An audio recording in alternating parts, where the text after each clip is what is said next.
ওই এমনি এমনি You know? মানুষ একটা বয়সে একটু মজাদার কিছু অনুভব করতে শুরু করে। তারা মুখে বললে দৃষ্টিকটু লাগে, তাই তারা একে অপরের সঙ্গে না বলা কথায় বলতে শুরু করে। এটাকে ওরা সুইট নাথিংস বলে। এই নাথিং বা কিছু না বলতে বলতেই তারা কিছু একটা করে ফেলে। অনেক নাথিং নাথিং নাথিং, কিছু একটা হলো আর তুমি এলে। That's how it happens.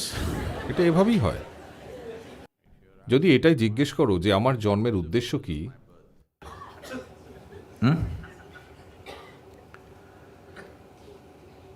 What if there is no purpose?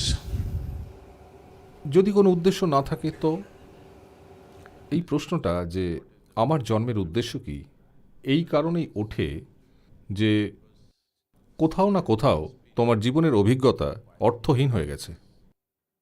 তুমি ভগবান দত্ত কোনো উদ্দেশ্য চাও তোমার এই অস্তিত্বের জন্য। এই প্রশ্নটা তুমি করতেই না। এখন যদি পরমানন্দে তোমার মাথা দুলতে থাকতো, প্রতিটা কোষ যদি পরমানন্দের সময় বিস্ফোরিত হতো, এই প্রশ্নটা করতেই না কেমনও আমি জন্মালাম, তাই না? এই যে বসে আছো এই বাজে সৎসঙ্গে, পা অসাড় হয়ে যাচ্ছে, সব কিছুই ব্যথা করছে, তাই কেন আমি জন্মালাম?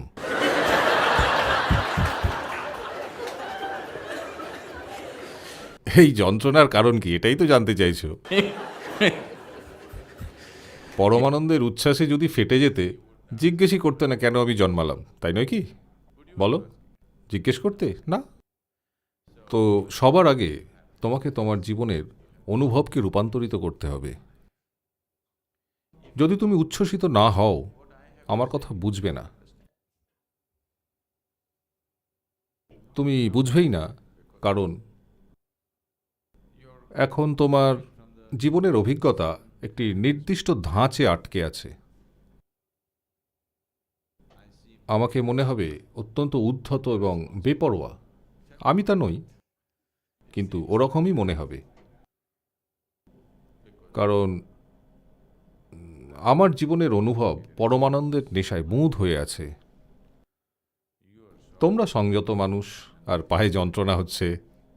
তোমার কাছে কেন আমি জন্মেছি এটা বড় প্রশ্ন। আমার কাছে এটা একটা রসিকতা।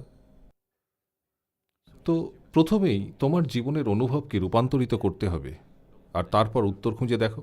কারণ তোমার আজকের এই অবস্থায় যদি উত্তর খোঁজো, তুমি সব রকমের ভুল সিদ্ধান্তে পৌঁছাবে।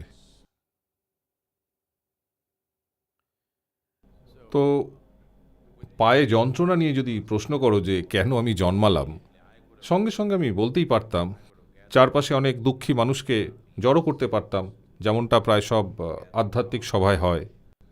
আর তখন যদি বলি যে ভগবান তোমার পরীক্ষা নিচ্ছে,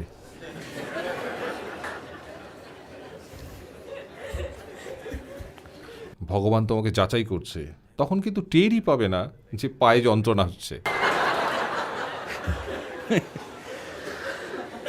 পা তার গান গেয়েই চলেছে, কিন্তু ভগবান আমার পরীক্ষা নিচ্ছে, আমাকে পাশ করতেই হবে।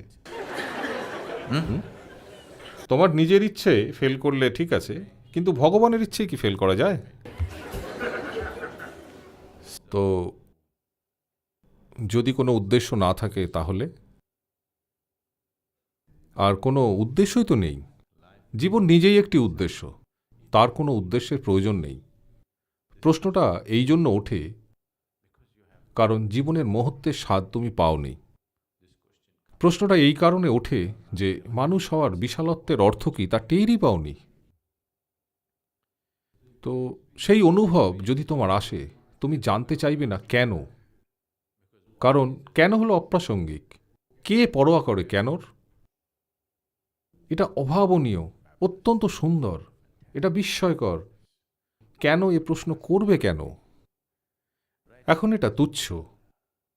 এখানে ওখানে সামান্য কিছু অনুভব আছে যা দিয়ে জীবনটা চলছে, বাকি সবই খুব তুচ্ছ। সকালে ওঠা, টয়লেট যাওয়া, ব্রেকফাস্ট তৈরি করা, খাওয়া, অফিসে যাওয়া, কখনো সখনো সাফল্যের এক মুহূর্ত, কখনো সুখের এক মুহূর্ত, মুহূর্তের ভালোবাসা, খুশির মুহূর্ত এখানে ওখানে, এগুলোই তোমাকে চালিয়ে নিয়ে যাচ্ছে। বাকি সব কিছুই খুব তুচ্ছ, তাই না? তাই নয় কি? সেই কারণে এই প্রশ্ন। যদি তোমার জীবনের প্রতিটা মুহূর্ত চূড়ান্ত উচ্ছ্বাসে ভরে থাকে আর তোমার ভিতরে তা বিস্ফোরিত হয়, এই কেন একটা হাস্যকর প্রশ্ন হয়ে যাবে, তাই না? তো এটাই আমরা আমরা তোমার জীবনে উৎসাহ আনতে পারি এটা বলে যে ভগবান তোমার পরীক্ষা নিচ্ছে বা ভগবান তোমাকে চুম্বন করছে। মানুষ তোমাকে এরকম বহু কিছু বলবে। আমি তোমাকে বলছি, তোমার জীবনের কোনো উদ্দেশ্য নেই। যদি তোমার এই বেঁচে থাকার উচ্ছ্বাসকে অনুভব করতে না পারো, তুমি উদ্দেশ্য আবিষ্কার করতে পারো। যদি এই অস্তিত্বের উচ্ছ্বাসকে উপলব্ধি করে নাও, এখানে থাকার পরমানন্দকে অনুভব করে নাও, তাহলে কে আর উদ্দেশ্যের পরোয়া করে?